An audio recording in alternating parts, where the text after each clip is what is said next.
નમસ્કાર દર્શક મિત્રો, આપ જોઈ રહ્યા છો નિર્માણ ન્યૂઝ વિશેષ રજૂઆત કાર્યક્રમ હોટ ટોપિક અંતર્ગત હું ધ્રુવી ત્રિવેદી આપ સૌનું સ્વાગત કરું છું. સ્વાગત છે આપ સૌનું આજના અમારા વિશેષ મુદ્દા વિશેષ ચર્ચા પર વાયુસેના દિવસ ઇન્ડિયન એરફોર્સ ડે.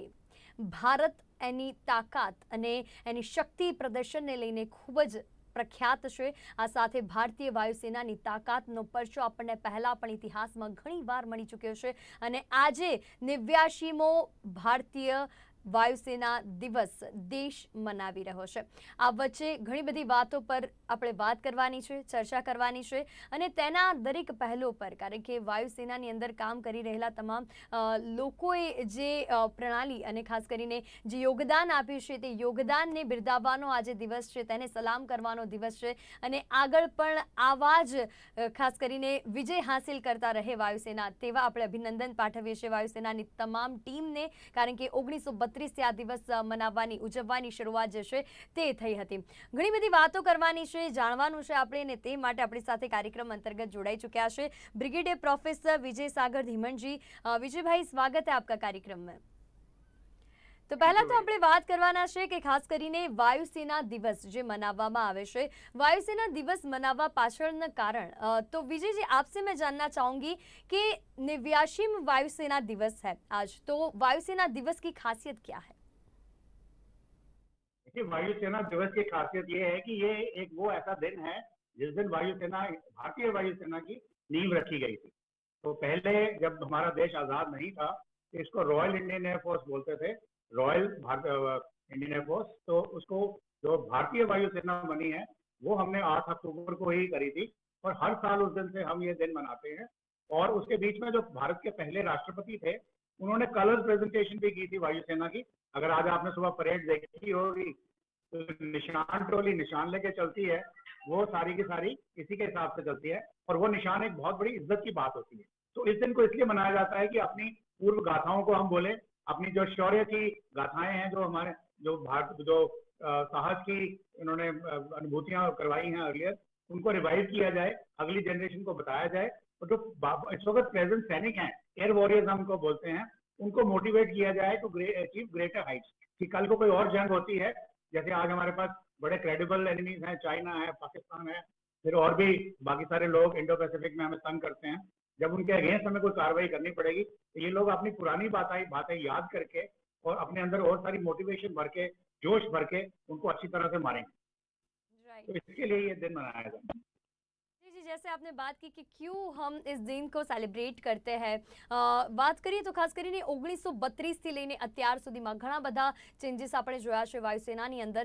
તમામ ચેન્જીસને વિશે પણ આપણે નજર કરવાના છે, વાત કરવાના છે. વાયુસેના જે દુનિયાની સૌથી 4 તાકાતવર સેનાની ભારતીય વાયુસેના જે છે તે ગણાય છે. વાયુસેનાની તાકાતમાં દિન પ્રતિદિન અને વર્ષ પ્રતિ વર્ષ વધારો થયો છે, સુધારો થયો છે. નવી નવી ટેકનોલોજીવાળા एयरक्राफ्ट હોય, जेट्स હોય, तमाम वस्तुओं समावेश થયો છે. सर, आपसे मैं जानना चाहूंगी विजय जी, 1932 से लेके अभी तक वायुसेना का जो सफर रहा है, आपकी जुबानी से. देखिए, मैंने बोला कि 1932 में जब ये हमारे भारत के पहली बार जो सैनिक रॉयल इंडियन एयरफोर्स में आए थे, 6 ऑफिसर्स थे और मेरे शायद 16 या 17 जवान थे. तो वो उनकी वहां से शुरुआत थी. तो सारी की सारी ट्रेनिंग सब कुछ ब्रिटिश पैटर्न पे था जो सेकेंड वर्ल्ड वॉर में. परंतु 1950 में आगे आजादी भारतीय वायुसेना बनी, कलर प्रेजेंटेशन हुई, तो उसके बाद हमारे बहुत सारे ऑफिसर्स, पायलट्स और बहुत सारे एयर वॉरियर्स इसके अंदर आने लग पड़े और ये पूर्णतः भारतीय बन गए. फिर हमारा सफर शुरू हुआ कि हम कौन सी वायुसेना है. वर्ल्ड वॉर के विमान एक्सेट्रा बनाए.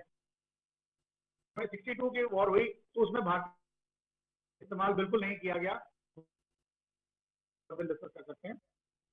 65 जेट का मुकाबला किया परंतु कुछ अचीवमेंट हुई नहीं. अचीवमेंट थी ग्राउंड सपोर्ट में भी थी, बट कुछ ज्यादा. जब 1901 तब हमारी भारतीय सेना के पास कुछ आधुनिक विमान थे, कुछ पुराने वाले थे. पाकिस्तान के पास अमेरिकन थे, सेवर जेट्स थे. मुकाबला बड़ा कड़ा था. तो यहाँ पहली बार हमारी भारतीय वायुसेना, हम बोलते हैं कि हमने बांग्लादेश की लिबरेशन करी, पाकिस्तान को दो हिस्सों में बांटा, उनको नाको चने चबुआए, तो मैं कहना चाहूंगा कि यहाँ भारतीय सेना का एक बहुत ही बड़ा योगदान था। स्ट्रेटेजिक लेवल पे जब ही 3 दिसंबर को लड़ाई शुरू हुई थी, भारतीय वायुसेना ने कराची में पाकिस्तान के जितने ऑयल डंप्स थे, पेट्रोलियम डंप्स थे, वो सारे उड़ा दिए। मतलब कहने का कि भारतीय सेना के खिलाफ लड़ने के लिए पाकिस्तानी सेना के पास फ्यूल ही नहीं था। वो कहाँ पे लड़ते, दो फ्रंट्स पे, ईस्टर्न और वेस्टर्न पे। वो पहली बात थी भारतीय वायुसेना की बड़ी जबरदस्त उपलब्धि थी एक स्ट्रेटेजिक लेवल पे। उसके बाद अगर आप देखें बैटल ऑफ लोंगेवाला, उनको टैंकों का कब्रिस्तान कहा जा सकता है। पाकिस्तानियों ने अपने बेस्ट टैंक्स के साथ, अमेरिकन टैंक्स का राजस्थान में लोंगेवाल में आक्रमण किया, ये सोच के कि वो बोलते थे कि सुबह का नाश्ता जैसलमेर में होगा, दोपहर का लंच जयपुर में होगा और शाम की नमाज जामा मस्जिद में पढ़ी जाएगी। वो उस तरीके से आए, मगर हमारी भारतीय वायुसेना के कुशल सैनिकों ने जैसे ही सुबह का टाइम आया, उन्होंने ऐसा वहां पे घमासान मचाया कि सारे के सारे टैंक नष्ट हो गए और एक दुनिया में मिसाल बन गई कि इतने सारे टैंक एक साथ कैसे नष्ट हुए, और उनको उस जगह को आज भी टैंकों का कब्रिस्तान माना जाता है। फिर अगर हम और ईस्टर्न फ्रंट की तरफ चलें, पाकिस्तान में जो उनके गवर्नर थे ढाका के अंदर, जब हमारी फौजें वहां बढ़ रही थी, तो ये भारतीय वायुसेना ने जाकर प्रिसीजन बॉम्बिंग की गवर्नर के घर के ऊपर। ये इसको पब्लिसाइज नहीं किया गया, परंतु ये किस्म की गनबोर्ड डिप्लोमेसी थी कि आप सरेंडर करिए, हम आपको छोड़ने नहीं वाले। फिर उसके बाद इसी भारतीय वायुसेना के जो हमारे ट्रांसपोर्ट फ्लीट थे, उन्होंने भारत के पैराट्रूपर्स को वहां ढाका में डिप्लॉय करा। तो उसकी वजह से फाइनली उनको पाकिस्तान की 94,000 सैनिकों को सरेंडर करना पड़ा। तो इतनी बड़ी सरेंडर की आज दुनिया में कोई मिसाल नहीं मिलती है। तो इस तरह से भारतीय वायुसेना बहुत सारे कर्तव्य दिखाती गई with what ever they had. इनके पास जो भी अच्छे बुरे आधुनिक पुराने जो भी वेपन्स थे, सबको फुली यूटिलाइज करते हुए। परंतु उसके बाद 71 के बाद it's a different ball game. फिर हमारा कारगिल भी हुआ और पराक्रम भी हुआ, उसके बाद हमें बालाकोट भी हुआ। आज हम ऐसी सिचुएशन पे पहुंचे हैं कि हम one of the finest trained electronic वायुसेना है और हमारे पास अच्छे से अच्छे हथियार हैं और हमारे पास डीआरडीओ की फुल सपोर्ट है। नए नए हथियार, नए नए जहाज, नए हेलीकॉप्टर, नई मिसाइल जो भारतीय वायुसेना और थल सेना और नौसेना को भी दी जा रही हैं, ये सब भारतीय वायुसेना के पास आ गई। आज भारतीय वायुसेना सक्षम है इसको कहते हैं एयर कॉम्बैट में, हवा में लड़ाई करने के लिए, इतनी कि अगर कोई जहाज या चाइना की एयरफील्ड चाइना में कोई जहाज अपनी एयरफील्ड पर उड़ता है, अभी उसने भारत की वायु से सीमा क्रॉस भी नहीं करी है, हमारे पास मेटियोर मिसाइल्स हैं, 2 मिसाइल्स हैं जो एयर टू एयर कॉम्बैट में बिल्कुल उनका कोई सामने नहीं है, बियॉन्ड विजुअल रेंजेस हैं। फिर हमारे पास ग्राउंड अटैक के लिए बहुत सारे म्यूनिशंस हैं, स्पाइक है, स्कैल्प है। फिर हमारे पास AH-64 चॉपर है जो बंकर बस्टिंग करेंगे, टैंक बस्टिंग करेंगे।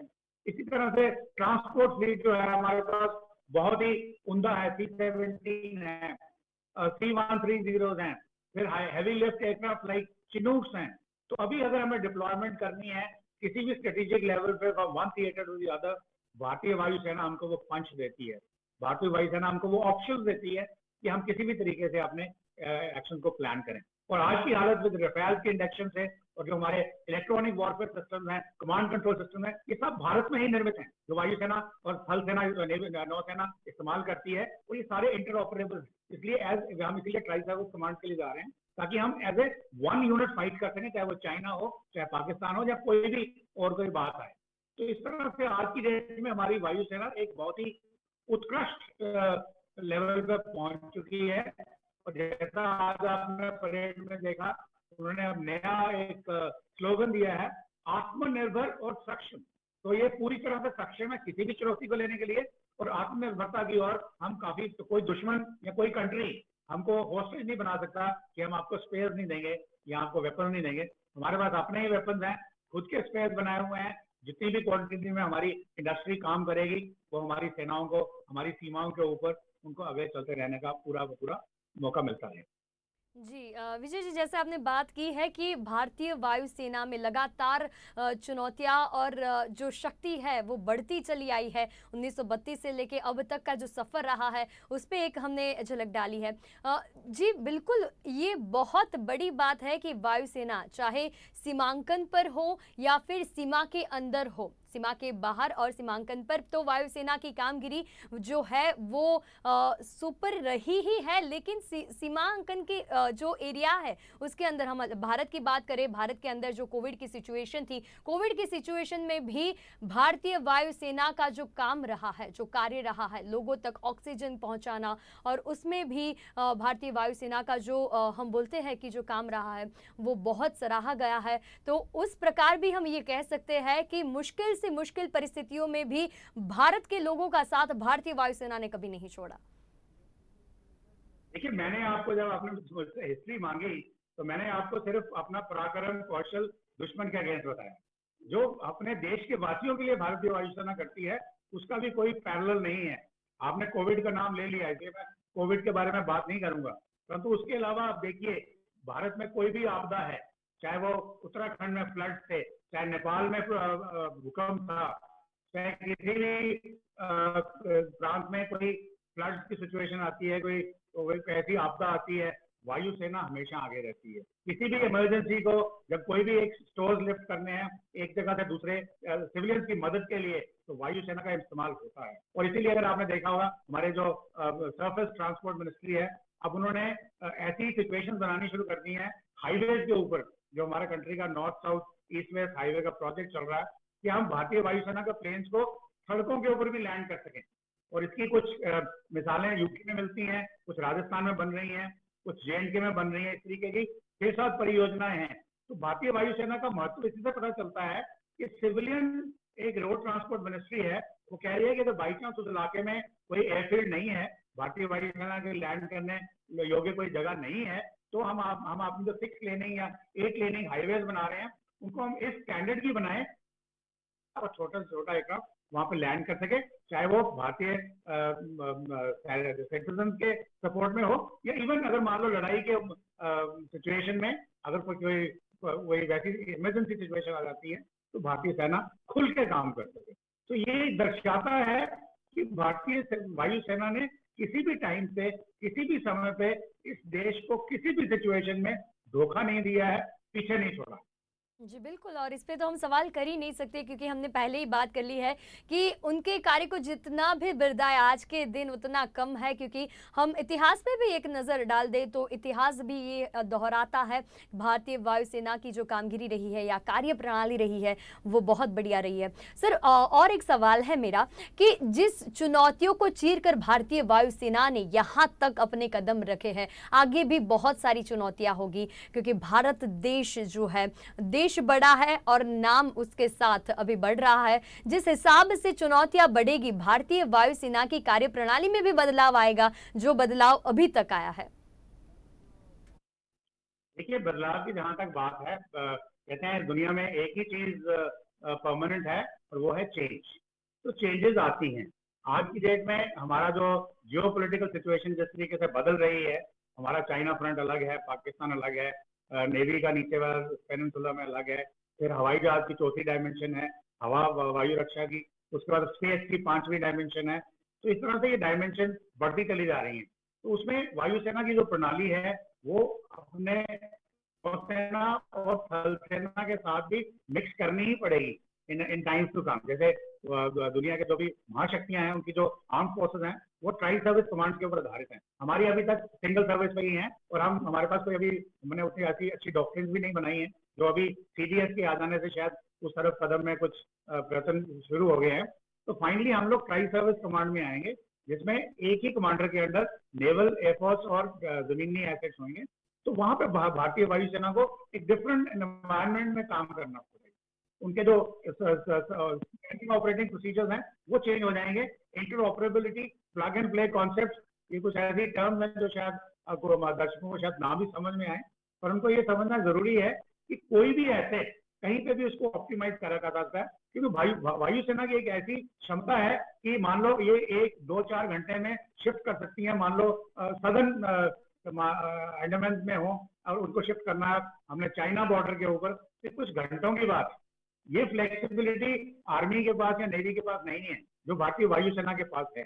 फिर लिफ्ट कैपेबिलिटी, आपने अगर ट्रूप्स को डिप्लॉय करना है, लॉजिस्टिक्स को अवेलेबिलिटी करानी है, तो ये सब भारतीय सेना की बहुत सारी स्ट्रेटेजिक कैपेबिलिटीज हैं। फिर वायुसेना मिलकर के अगर दुश्मन के ऊपर जैसे एयर कैंपेन करना है, अभी ड्रोन्स आ रहे हैं, तो वो उसमें दुश्मन को मान लो इवन अफगानिस्तान या इवन डीपर रीचेस, दूर दूर, चाइना पाकिस्तान तो चलो नेबर्स हैं, तो ये सब भारतीय वायुसेना की काबिलियत है। और इस चीजों को जो स्ट्रेटेजिक इनकी कैपेबिलिटी है या इनकी मारक क्षमता है, इसको हमने और कस्टमाइज करना है ना मेहनत, कि हमारी देश की तरफ कोई भी हमारा दुश्मन कहीं पे भी कोई भी किसी किस्म का षड्यंत्र करना चाहे, तो हम उसको सबसे पहले इमीडिएटली वायुसेना की मदद से जाके एकदम से उसको बंद करें वाली है, क्योंकि टेक्नोलॉजी के साथ चेंजेस भी जरूरी होते हैं और वो चेंजेस आज तक हुए भी है। वायुसेना की जो बात कर रहे हैं, अगर मैं ये बात ना करूं तो हमारी जो कॉन्वर्जेशन है वो शायद थोड़ी अधूरी सी रह जाएगी विजय सर, क्योंकि वायुसेना के साथ आप जुड़े हुए हैं, इतने सालों से आपने काम किया है, लगातार लोगों को इंस्पायर किया है। आप जिस किस्से में भागीदार हुए, ऐसा कोई पन्ना इस पूरी बुक में से कि जिसको आप लगातार याद करोगे और लोगों को इंस्पायर करता है? देखिए, बेसिकली मैं एयरफोर्स की आर्मी का ऑफिसर हूँ, पर मैं एयर डिफेंस का ब्रांच में हूँ, और air defence is the primary responsibility of the air force. तो मेरी सर्विस जो है प्राइमरीली एयरफोर्स के साथ ही रही है। और मैंने देखा है कि यहाँ पे जितने भी हमारे जाबाज है, चाहे वो बालाकोट स्ट्राइक के बारे में हम बात करें या उसके उसके अलावा हम शौर्य का जनक कार्य, और जब हमने दुश्मन था, तो ऐसे कई आपको इंस्पायर करेंगे हमारे देश के यूथ को, बॉयज एंड गर्ल्स ऑल्सो। आज की डेट में गर्ल्स ऑल्सो फाइट, उनको भी वो मौका मिलना शुरू हो गया है, तो उनको चाहिए कि वो इस तरीकों को देख करके आए। और ये जो एक फाइटर पायलट की जो होती है ना thrill of doing air combat, ये एक बहुत ही जबरदस्त थ्रिल होती है। इनफैक्ट मैं भी इंडिया में ज्वाइन, मेरे को आर्मी में एयरफोर्स से जोड़ा रहा हूँ, तो मैं हमारे देश की यंग गर्ल्स हैं, तो जैसे अभी एनडीए की एंट्री भी खुल रही है, तो मे बी 16 to 25, अगर उन्होंने भारतीय वायुसेना में फाइटर पायलट बनना है, या कोई भी दूसरे भी जो अच्छे फाइटर कंट्रोलर्स हैं एंड लॉजिस्टिक्स हैं, एडमिनिस्ट्रेशन है, सबका अपना अपना रोल है, इंजीनियरिंग ब्रांच है। अगर आपने वहाँ कॉन्ट्रीब्यूट करना है और वो डॉग फाइट का मजा लेना है जिंदगी में, तो आपको एयरफोर्स जरूर ज्वाइन करनी चाहिए, even army navy also for that matter. सब जगह पे ऐसे आपको मिलेंगे मौके, बट एयरफोर्स में दैट जो कॉम्बैट डॉग फाइट है, मेरे हिसाब से, हालांकि मैं नहीं करता उसको, मैं आज भी उसको एक नंबर 1 चीज मानता हूँ इस दुनिया में, अगर आपने एडवेंचरस लाइफ जीनी। जी बिल्कुल, जैसे आपने बात की कि आज का जो युवा धन है जिसे हम प्रेरित करने के लिए ये चर्चा कर रहे हैं कि एयरफोर्स क्या है, उसका इतिहास क्या है और उसकी कामगिरी जो रही है, कार्य प्रणाली जो रही है, वो इतनी बढ़िया है कि आज तक सभी चुनौतियों को चीर-फाड़ के एयरफोर्स जो टीम है उसने जो कार्य किया है, और आगे भी बड़ी बड़ी चुनौतियों को सामना करने के लिए एयरफोर्स की टीम लगातार तैयार रहती है। कभी भी किसी भी क्षण एयरफोर्स की टीम का तैयारियों के बारे में हम जो बात करते हैं तो वो कभी भी झुकती नहीं है। विजय जी, एयरफोर्स के बारे में थोड़ी सी बात हो रही है, तो उसकी शक्ति और उसके परिचय के बारे में बात ना हो तो ये चर्चा भी हमारी थोड़ी अधूरी सी रह जाएगी। जो हमने बात की है कि 2020 की साल में हम थोड़ा पीछे जाए, अपाचे भी हमारे पास है अभी, तो हमारी शक्ति प्रदर्शन में जो बढ़ाव आ गया है, और उसके साथ राफेल भी अब हमारे पास है। तो भारत की जो एयरफोर्स टीम है, जो एयरफोर्स टीम की शक्तियां जो बढ़ी है, आगे चुनौतियां भी बढ़ने वाली है, तो आपको लगता है कि ये शक्तियों के साथ हम चुनौतियों को चीर-फाड़ करने में सक्षम रहेंगे जैसे आज तक रहे हैं?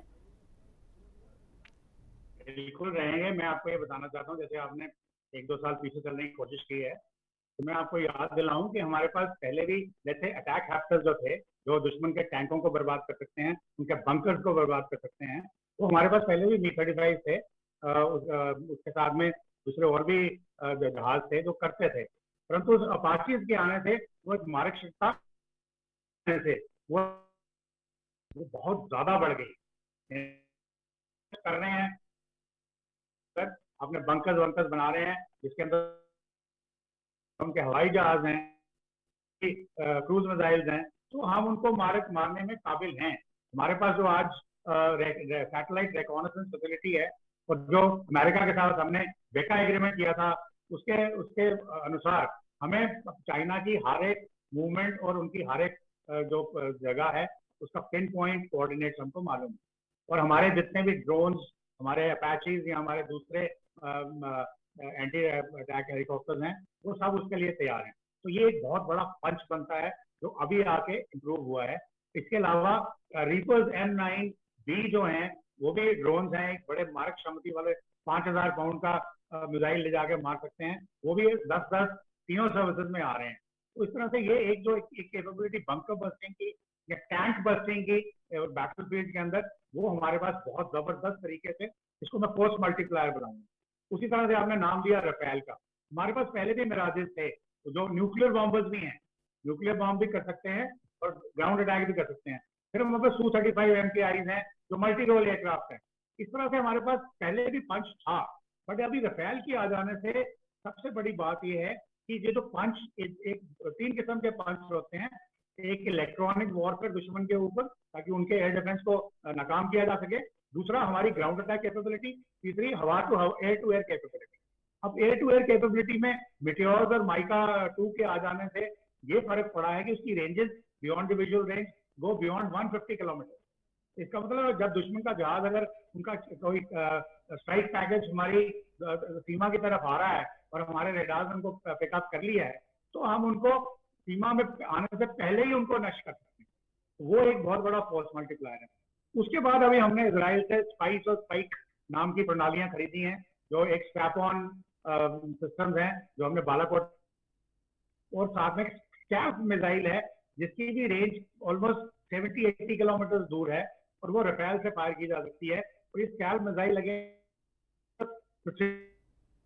बस्टिंग, उनके जितने बंकर्स, उनकी इंस्टॉलेशन बर्बाद किया जा सकता है। फिर उसके बाद अभी हमारी जो एयरफोर्स को हमने ब्रह्मोस मिसाइल दी हैं, फिर उनके पास हार्पून्स हैं। तो ये सब मिला करके ऐसा जबरदस्त पंच है, air to ground as well as air to air. और ये सारा जो बैकअप है उसके लिए हमारे पास इलेक्ट्रॉनिक वॉरफेयर एयरक्राफ्ट हैं, अपने इंटरसेप्टर्स को भी गाइड करते हैं, दुश्मन के जो रेडार्स हैं उनको भी नाकाम बनाते हैं। तो ये ओवरऑल कैपेबिलिटी जो है, अभी ये सारी एक भारत की एयर डिफेंस कमांड बनेगी जो एयरफोर्स के अंडर होगी, और पूरे का पूरा भारत का air space east to west, north to south and even parts of Indian Ocean, ये सब जो है इसके अंदर आ जाएगा। और इस कैपेबिलिटी के साथ हम किसी भी थ्रेट को हम काउंटर कर सकते हैं इफेक्टिव। जी बिल्कुल। तो जैसे आपने बात की है कि आने वाले समय में भी बहुत बड़ी चुनौतियों के सामने भी भारतीय वायुसेना डटे रहने के लिए अभी भी सक्षम है और आगे भी रहेगी। लगातार यही प्रयास है भारतीय वायुसेना का और देश को बहुत नाज है सर भारतीय वायुसेना पे। किसी भी टीम हो, वायुसेना हो या फिर सैनिक टीम हो, तमाम जो भी लोग हैं जो देश के लिए हर हमेशा खड़े रहे हैं, देश को बहुत नाज है। समय की हमारे पास बहुत शॉर्टेज है। एक लास्ट क्वेश्चन के साथ आपके पास आना चाहूंगी। आज वायुसेना के दिन पर आप हमारे व्यूअर्स को क्या मैसेज देना चाहोगे? देखिए, मेरे पास जो इस वक्त मैं रिटायरमेंट के बाद काम कर रहा हूँ, काफी सारे काम कर रहा हूँ, पर एक काम यह है कि मैं अपने देश के युवाओं को मोटिवेट करना चाहता हूँ, come and join the forces. मेरी इच्छा थी फाइटर पायलट बनने की, एरियल कॉम्बैट की, वो पूरी नहीं हुई। आप कर सकते हैं। आर्मी में आया, army gives you equally adventurous life, उसमें भी कोई कमी नहीं है, वहाँ बहुत सारी चीजें हैं। सिमिलरली नेवी, और इसके साथ में सबसे बड़ी बात मैं कहता हूँ कि जो हमारी भारत की युवा शक्ति है, नारी शक्ति है, महिलाएं हैं या गर्ल्स हैं, हमारी बेटियां हैं, उनको मैं बोलूंगा कि प्लीज कम अप। नेवी में देखो, बहुत सारे लोगों ने राउंड द वर्ल्ड एक्सपीडिशन की हैं यॉर्ट्स में। यहाँ 7 women team went of Navy around the world without any support. Similarly, Everest में women team from the Army without any support, even from the NCC without any support. Similarly, Air Force. I mean, there are tremendous amount of things. So if you really want an honest, clean life with a lot of adventure, with a lot of happenings, and really youthful life, it's for you to join the armed forces. And I would give a preference, first one to the Air Force, second to the Navy, third to the Army. बात आप अपनी अपनी choose करिए कि आपको क्या अच्छा लगता है, बट आपको एडवेंचर जरूर, मायने जरूर मिलेंगे, आपको जिंदगी एक डिफरेंट नजरिए में मिलेगी। आप कहोगे हमें पहले ये क्यों नहीं पता। राइट, और देश के लिए कुछ करने का जुनून जो यहाँ तक ले जाता है लोगों को, वो जुनून की ये बात हो रही है। और वायुसेना का दिन भी जो मनाया जाता है 1932 से लेके आज तक, हम सबको बहुत गर्व है वायुसेना पर और भारत के तमाम नागरिकों को बहुत गर्व है। समय की मर्यादा है हमारे पास। बहुत बहुत शुक्रिया विजय सर, आप हमारे साथ जुड़े और हमारे साथ ये चर्चा में बने रहे। तो दर्शक मित्रों, આજની વિશેષ રજૂઆત વાયુસેના દિવસ, અને આ વાયુસેના દિવસ પર ઘણી બધી વાતો આપણે કરી છે, જાણવાનો પ્રયાસ કર્યો છે વાયુસેનાને નજીકથી, તેનો ઇતિહાસની વાત હોય કે વાયુસેનાના કાર્યપ્રણાલીની વાત હોય, તમામ બાબતો પર વાત કરી છે। સમયની મર્યાદા છે આજના ટોપિક પર, બસ આટલું જ। ફરી મળીશું સેમ ચેનલ પર નવા મુદ્દા સાથે, ત્યાં સુધી મને આપશો રજા। નમસ્કાર।